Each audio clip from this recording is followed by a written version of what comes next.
Hello बच्चों, कैसे हैं आप लोग। उम्मीद करता हूं कुशल मंगल होंगे, खुशीपूर्वक होंगे। आपके अपने खूबसूरत channel exam chemistry by Govind sir पर बहुत बहुत स्वागत करता हूं।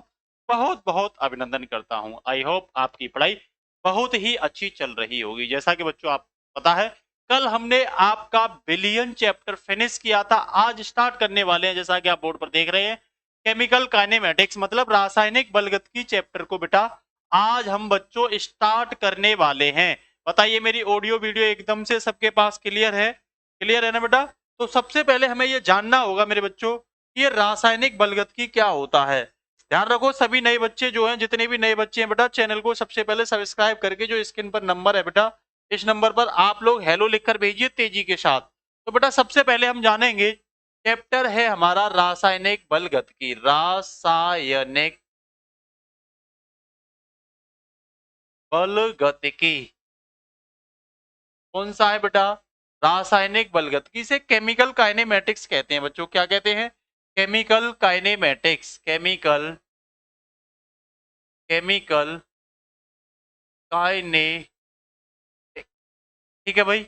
अब आपसे पूछेगा ये रासायनिक बलगतिकी क्या होती है तो सीधा सीधा आपका जवाब होना चाहिए भाई, रसायन विज्ञान की वह शाखा जिसके हम अंतर्गत हम रासायनिक अभिक्रियाओं के वेग के बारे में, रासायनिक अभिक्रिया की दर के बारे में, रासायनिक अभिक्रियाओं की क्रियाविधि के बारे में, वेग नियम के बारे में, और भैया रासायनिक अभिक्रिया या वेग को प्रभावित करने वाले कारकों का अध्ययन करते हैं। रासायनिक बलगतिकी कहलाती है, that is called chemical kinematics कहलाती है। ठीक है, तो आप क्या लिखोगे? वह रासायनिक अभिक्रिया या रसायन विज्ञान की वह शाखा, ऐसे लिखोगे रसायन विज्ञान की, रसायन विज्ञान की वह शाखा जिसके अंतर्गत जिसके अंतर्गत रासायनिक अभिक्रियाओं रासायनिक अभिक्रियाओं का वेग अभिक्रियाओं का वेग, आप यहां दर भी लिख सकते हो, वह क्रियाविधि क्रियाविधि वेग नियम तथा वेग को प्रभावित करने वाले कारकों का अध्ययन किया जाता है। ठीक है ना, इसको वेग लिख दो, या अभिक्रिया को तथा अभिक्रिया को अभिक्रिया को प्रभावित करने वाले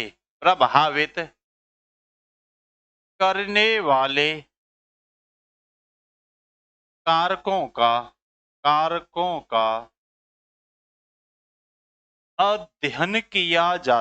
अध्ययन किया जाता है। रासायनिक बलगतिकी कहते हैं, रासायनिक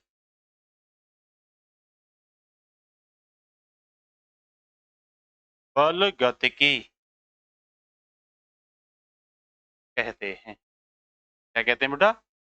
रासायनिक बलगतिकी। सिंपल सिंपल सा मैंने बोला भाई, रसायन विज्ञान की वो शाखा होगी जिसके अंतर्गत हम रासायनिक अभिक्रिया के वेग के बारे में, रासायनिक अभिक्रिया की दर के बारे में, भाई कितनी देर में कितनी बार अभिक्रिया हो रही है, ठीक है ना, और मैकेनिज्म उसके क्रियाविधि के बारे में, वेग को प्रभावित या क्रिया रासायनिक अभिक्रिया को प्रभावित करने वाले कारक या जो भी वेग नियम है आदि की आप स्टडी करते हो बेटा, उसी को हम रासायनिक बलगतिकी कहते हैं। जल्दी से बताइए, यहां तक किसी भी बच्चे को कोई दिक्कत? आपसे ये पूछेगा कि भाई वेग के आधार पर रासायनिक अभिक्रिया कितने प्रकार की होती हैं। तो वेग के आधार पर रासायनिक अभिक्रिया भाई तीन प्रकार की होती है। एक तो अति तीव्र वेग से होने वाली अभिक्रिया, या अति मंद गति से होने वाली अभिक्रिया, या मंद गति से होने वाली अभिक्रिया। ठीक है ना, तो बेटा आप लिखोगे वेग के आधार पर अभिक्रिया के प्रकार। अभी मैंने यहाँ केवल आपको ये बताया था भाई ये रसायन विज्ञान की वो शाखा है जिसके अंतर्गत आप अध्ययन किस किस का करोगे बेटा। यहाँ अध्ययन मैंने ये बताया था आपको, अभिक्रिया की दर, इसका अध्ययन अभिक्रिया की दर, वेग नियम वेग नियम, क्रिया विधि, प्रभावित करने वाले कारक, प्रभावित करने वाले कारक आदि का आप इन सब का जिस विज्ञान की शाखा में अध्ययन करते हैं बेटा, उसी को हम बच्चों रासायनिक बलगतिकी कहते हैं। ठीक है ना। अब आप लिखोगे वेग के आधार पर रासायनिक अभिक्रिया के प्रकार। वेग के आधार पर रासायनिक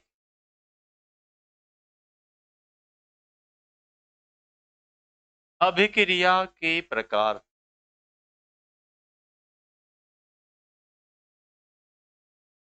वेग के आधार पर रासायनिक अभिक्रिया के प्रकार भाई 3 प्रकार की होती हैं। कितनी प्रकार की होती हैं बच्चों? 3 प्रकार की होती हैं। पूछे आपसे कौन कौन से प्रकार की होती है, ये पूछा भी तो जा सकता है आपसे। तो पहला बताओगे आप लोग, तीव्र वेग से, तीव्र वेग से, तीव्र वेग से होने वाली अभिक्रिया, वेग से होने वाली अभिक्रिया। ठीक है भाई। दूसरा लिखोगे आप अति मंद गति से होने वाली अभिक्रिया, अति मंद गति से होने वाली अभिक्रिया। ठीक है भाई। और तीसरी है मंद गति से होने वाली अभिक्रिया, मंद गति से होने वाली अभिक्रिया। बताइए बेटा, यहां तक किसी बच्चे को कोई दिक्कत?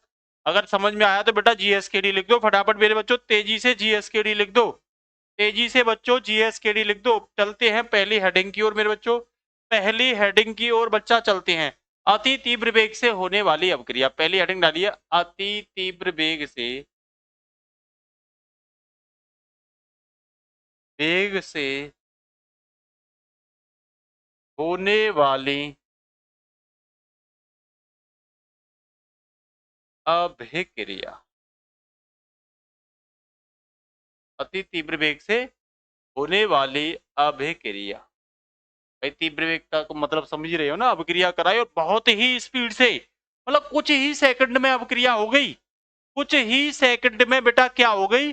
अभिक्रिया हो गई। ठीक है ना। तो आप क्या लिखोगे?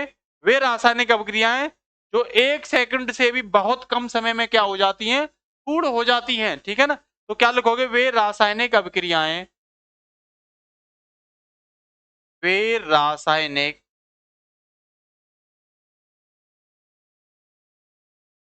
अभिक्रियाएं जो सेकंड से भी कम समय में, सेकंड से भी काफी कम समय में, काफी कम समय में पूर्ण हो जाती हैं, काफी कम समय में पूर्ण हो जाती हैं। अति तीव्र वेग से होने वाली अभिक्रिया कहलाती हैं। अति तीव्र या तीव्र एक ही बात है। अति तीव्र वेग से होने वाली अभिक्रिया कहलाती हैं, होने वाली अभिक्रिया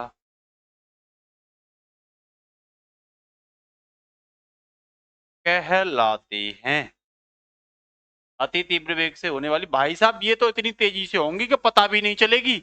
आप एक चीज बताइए, जो अभिक्रिया अति तीव्र वेग से होंगी बेटा, क्या उनके वेग का निर्धारण आप लोग कर सकते हो? तेजी से बताइए। देखो भाई कमेंट वमेंट सब लोग बढ़िया किया करिए और लाइक भी कर दिया करिए। क्लास लाइक नहीं करते हो आप लोग, क्लास को जल्दी से लाइक कर दिया करिए। तो आप लिख सकते हो तीव्र वेग से होने वाली अभिक्रिया से वेग का निर्धारण नहीं कर सकते। भाई बता ही नहीं सकते हो वेग, आप इतनी तेज होंगी बता नहीं सकते हो। तो आप लिख सकते हो तीव्र वेग से होने वाली, से होने वाली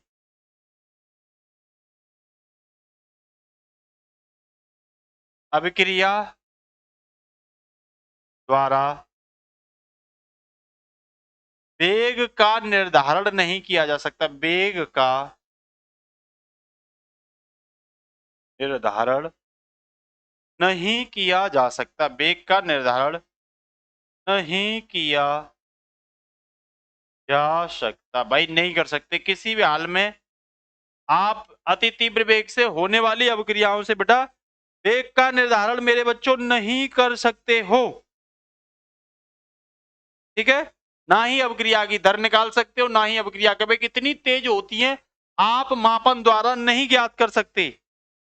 10 की पावर माइनस आप लिख सकते हो 10 की पावर माइनस का 12 सेकंड का समय लगता है किसी किसी अवक्रिया को, तो इतने कम समय में हो जाती हैं। ठीक है, आप एक चीज जरूर याद रखोगे, लिख लेना, अधिकांश आयनिक यौगिक, अधिकांश आयनिक यौगिक, अधिकांश आयनिक यौगिक तीव्र वेग से अवक्रिया दर्शाते हैं। तीव्र वेग से अवक्रिया दर्शाते हैं। अवक्रिया तीव्र वेग से अवक्रिया दर्शाते हैं। जल्दी से बताइए तीव्र वेग से क्या दर्शाते हैं बेटा? अवक्रिया। जितने भी आपको, जैसे मैं एग्जांपल लूं, यहां देखो एग्जांपल ले लो आप लोग, यहां एग्जांपल ले लो। जैसे मान के चलिए आपने NaOH की क्रिया HCl के साथ करा दी, दोनों ही क्या हैं? आयनिक हैं, बहुत तेजी से अवक्रिया करेंगे मेरे बच्चों, बहुत स्पीड से अवक्रिया करेंगे। ये अवक्रिया कौन सी हो जाएगी? अति तीव्र वेग से। इसका वेग का निर्धारण आप लोग नहीं कर सकते भाई, इसके वेग का निर्धारण आप लोग नहीं कर सकते। चाहो तो और भी ले सकते हो, जैसे NaCl लिया आपने और AgNO3 ली, लेकिन ये आयन में टूट जाएंगे सब नहीं, ये Ag पॉजिटिव NO3 नेगेटिव, तो ये पॉजिटिव ये नेगेटिव, ये पॉजिटिव ये नेगेटिव, इसका नेगेटिव इसके पॉजिटिव के साथ, इसका नेगेटिव इसके पॉजिटिव, तो क्या बन जाएगा? NaNO3 plus AgCl। बहुत स्पीड से होगी ये अवक्रिया, आयनिक है इसीलिए, इसीलिए वेग का निर्धारण मेरे बच्चों नहीं कर सकते हो। KCl प्लस AgNO3 बहुत स्पीड से होगी क्योंकि आयनिक है। Ag पॉजिटिव नेगेटिव बहुत स्पीड से होगी। KNO3 प्लस AgNO3 वेग का निर्धारण नहीं कर सकते AgCl से। वेग का निर्धारण बच्चों नहीं कर पाओगे, किसी भी हालत में नहीं कर पाओगे। चाहो तो आप और ले सकते हो BaSO4 प्लस 2NaCl, तो ये लिखोगे Na2SO4 Na2SO4 प्लस BaCl2। भाई आयनिक है, आयनिक है, बहुत तीव्र वेग से होने वाली अवक्रियाएं बेटा, इनके वेग का निर्धारण आप लोग नहीं कर सकते।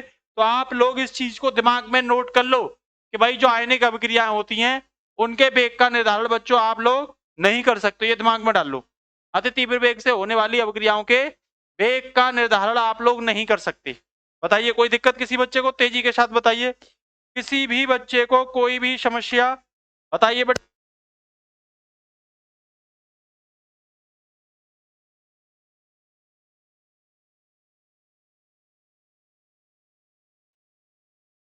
देखो मेरी आवाज आ रही होगी आप लोगों तक, आ रही है भाई? जल्दी से बताइए मेरी आवाज आ रही है? सभी बच्चों के पास आवाज आ रही है बेटा?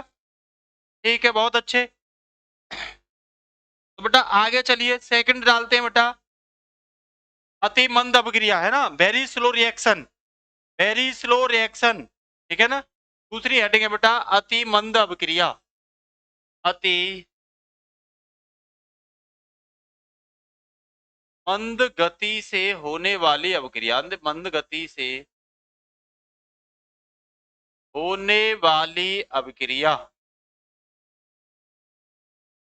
वैसे तो मध्यम गति से होने वाली अभिक्रिया भी होती हैं, ठीक है, लेकिन आप इसी के माध्यम से पूरी तरीके से बेटा समझ सकते हो। मतलब ये मंद गति का मतलब बहुत धीमी गति से, इनको होने में बेटा कुछ महीने लगेंगे, वर्ष लगेंगे, इनको होने में कुछ महीने लगेंगे और वर्ष लगेंगे। जैसे लोहे पे जंग का लगना, पता नहीं महीनों लग जाते हैं, वर्ष लग जाते हैं। तो जो पता ही नहीं कब की मारी कब अभिक्रिया होगी, उनसे भी आप वेग का निर्धारण नहीं कर सकते, उनसे भी नहीं कर सकते। तो आप क्या लिखोगे? ऐसी रासायनिक अभिक्रियाएं, क्या लिखोगे बच्चों? ऐसी रासायनिक अभिक्रियाएं, ऐसी रासायनिक अभिक्रिया जिनको पूर्ण होने में, इनको पूर्ण होने में महीनों सालों, क्या लिखोगे? महीनों सालों, ऐसे लिख दोगे, कुछ महीनों वह सालों का समय लगता है, वह सालों का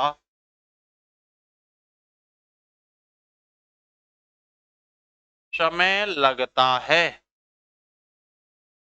क्या कहलाती है? अति मंद गति से होने वाली अभिक्रिया कहलाती हैं। ठीक है, आप लिख सकते हो इनके प्रारंभ होने की जानकारी भी नहीं होती और ना ही इनमें कोई दर्शनीय परिवर्तन दिखाई होता। आप लिख सकते हो इनके प्रारंभ होने की कोई जानकारी नहीं होती, मतलब पता ही नहीं कब शुरू हो गई इनके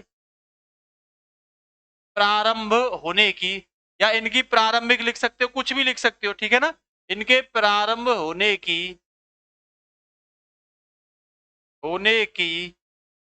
कोई भी जानकारी नहीं होती, कोई भी जानकारी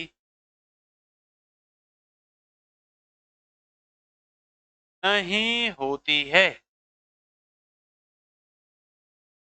तथा ये भी लिख सकते हो आप, तथा इनमें दर्शनीय परिवर्तन इनमें कोई भी दर्शनीय परिवर्तन नहीं होता, ठीक है ना। अर्थात इनमें कोई भी, अर्थात इनमें कोई भी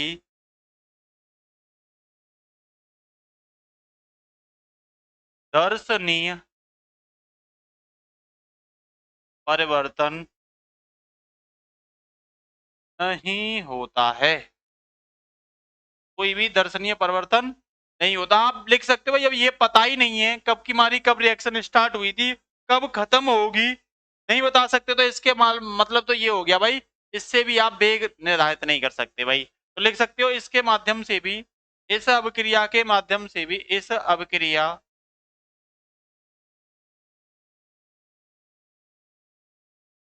के द्वारा भी वेग का निर्धारण नहीं कर सकते, वेग का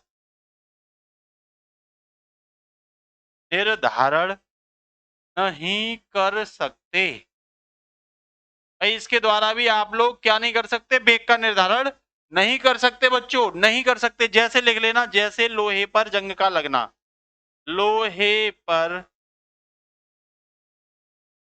जंग का लगना बेटा अति तीव्र गति से होने वाली अभिक्रिया है मेरे बच्चों, अति तीव्र गति से होने वाली अभिक्रिया है, ठीक है। या आप लिख सकते हो, या आप लिख सकते हो H2 व O2, क्या बेटा, H2 व O2 का उत्प्रेरक की अनुपस्थिति में क्रिया करना, का उत्प्रेरक की अनुपस्थिति में, कोई भी उत्प्रेरक नहीं होगा, अनुपस्थिति में H2O का निर्माण, H2O का निर्माण, ये भी बहुत धीमा होगा, ये भी बच्चों बहुत ही धीमा होगा, ये भी मेरे बच्चों बहुत ही धीमा होगा, ध्यान रखना आप लोग, ठीक है भाई। कोई दिक्कत यहां तक जल्दी से बताइए, किसी बच्चे को यहां तक कोई भी दिक्कत? ठीक है, तो इसमें ज्यादातर आणविक अभिक्रिया होती है, ध्यान रखना, अधिकांश आणविक अभिक्रिया यह अभिक्रिया दर्शाती है, अधिकांश आणविक अभिक्रिया मतलब अणु वाली आणविक अभिक्रिया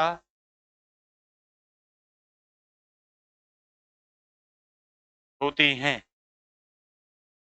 है ना, यह अधिकांश आणविक अभिक्रिया होती हैं, ज्यादातर इसमें अणु शामिल किए जाते हैं, ज्यादातर इसमें बच्चों अणु शामिल किए जाते हैं।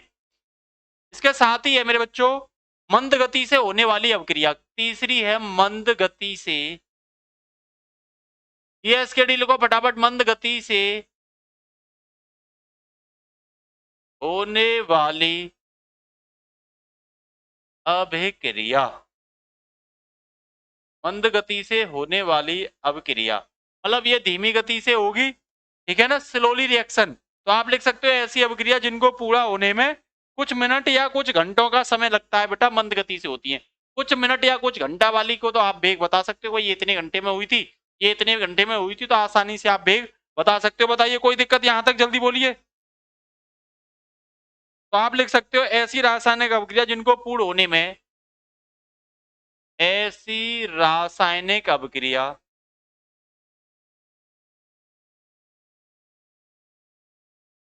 अभिक्रिया जिनको पूर्ण होने में कुछ मिनट या घंटों का समय लगता है। मिनट या घंटों का समय लगता है। मंद गति से होने वाली अभिक्रिया कहलाती है। मंद गति से होने वाली अभिक्रिया कहलाती हैं। अभिक्रिया कहलाती हैं। मंद गति से होने वाली अभिक्रिया कहलाती हैं। ठीक है ना? तो लिख सकते हो जिनके द्वारा वेग का निर्धारण किया जा सकता है। जिसके द्वारा लिख लेना है ना, जिसके द्वारा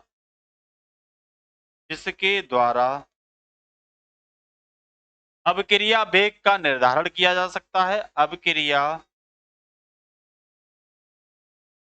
वेग का निर्धारण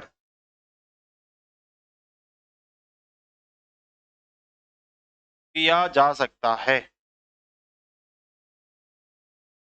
वेग का निर्धारण किया जा सकता है। बहुत सिंपल रिएक्शन है बेटा, किया जा सकता। भाई आप इसके द्वारा अभिक्रिया का वेग बता सकते हो, क्योंकि ये धीमी गति से होती हैं। ठीक है, हाँ बिल्कुल, आप इसके माध्यम से बेटा वेग का निर्धारण कर सकते हो। अगर मैं एक दो रिएक्शन की बात बताऊं आपसे, तो बेटा ये भी आणविक अभिक्रिया होती है। कैसी होती है? आणविक अभिक्रिया होती है। आणविक अभिक्रिया होती है। क्या होती है बच्चों? आणविक अभिक्रिया। जैसे अगर मैं एग्जांपल आपके सामने दूं, तो H2O2 आप सब लोग जानते हो ये क्या है? हाइड्रोजन परऑक्साइड है। क्या है ये बेटा? हाइड्रोजन परऑक्साइड है। बस इससे आप 2H2O और O2 लिख दो। ये धीमी गति से होने वाली अभिक्रिया बेटा, इसके माध्यम से आप क्या कर सकते हो? वेग का अध्ययन कर सकते हो। और आप अपने चैप्टर में बेटा इन्हीं अभिक्रियाओं के बारे में पढ़ोगे। आप अपने चैप्टर में बच्चों इन्हीं अभिक्रियाओं के बारे में पढ़ोगे। बेटा आज टेक्निकल प्रॉब्लम थी, ठीक है ना, इसीलिए आपकी लाइव क्लास नहीं हो पाई। मैंने आपको बेटा सबसे पहले क्या पढ़ाया मेरे बच्चों, कि भाई रासायनिक बलगत क्या होती है, क्योंकि चैप्टर ही हमारा ये है। तो मैंने ये बताई थी रसायन विज्ञान की वह शाखा जिसके अंतर्गत रासायनिक अभिक्रियाओं का वेग, क्रिया विधि, वेग नियम और अभिक्रिया को प्रभावित करने वाले कारकों का अध्ययन किया जाता है, रासायनिक बलगत कहते हैं। तीन वेग के आधार पर तीन प्रकार की अभिक्रिया होती है। तीव्र वेग से होने वाली अभिक्रिया, अति मंद गति से होने वाली अभिक्रिया और मंद गति से होने वाली। कई बार इसे न करके अति मंद गति को तो लोग जो है मध्यम गति से करा देते हैं। ठीक है ना? इसके साथ ही मैंने बता दिया कि भाई जो कुछ सेकंड में होती है, सेकंड से भी कम समय लगता है, वो तीव्र वेग से होने वाली अभिक्रिया होती है और पता ही नहीं चलती है अभिक्रिया कब खत्म हो जाती है। इसीलिए इनका वेग नहीं निकाल सकते आप इसके माध्यम से अभिक्रिया का वेग। मैंने कही थी अधिकांश आयनिक जो अभिक्रिया होती है वो अति तीव्र गति से होने वाली अभिक्रिया होती है। अति मंद में मैंने ये बताई थी इनकी पता ही नहीं है कब जाके खत्म होंगी, कब शुरू होती है, ना ही इनमें कोई दर्शनीय परिवर्तन देखने को मिलता, और इनके माध्यम से आप वेग का निर्धारण भी नहीं कर सकते क्योंकि पता ही नहीं चलती कब खत्म होंगी, जैसे लोहे पर जंग का लगना। ठीक है, इसके साथ ही मैंने बेटा लास्ट कराई थी मंद गति से होने वाली अभिक्रिया, मतलब इनको पूरा होने में कुछ मिनट या कुछ घंटों का समय लगेगा, तो आप बता सकते हो भाई ये अभिक्रिया इतने घंटे में होगी, ये अभिक्रिया इतने मिनट में होगी। तो आप आसानी से इनके माध्यम से वेग का निर्धारण कर सकते हैं। कल की क्लास में बेटा आपको बताएंगे औसत वेग, तात्क्षणिक वेग, अभिक्रिया दर क्या होती है। बहुत ही इंपॉर्टेंट टॉपिक है, तो तैयार रहना कल के लिए। क्लास अच्छी लगती है तो कमेंट बॉक्स में बताना कैसी लगी। All the best, take care, good night बच्चों, फिर मिलते हैं।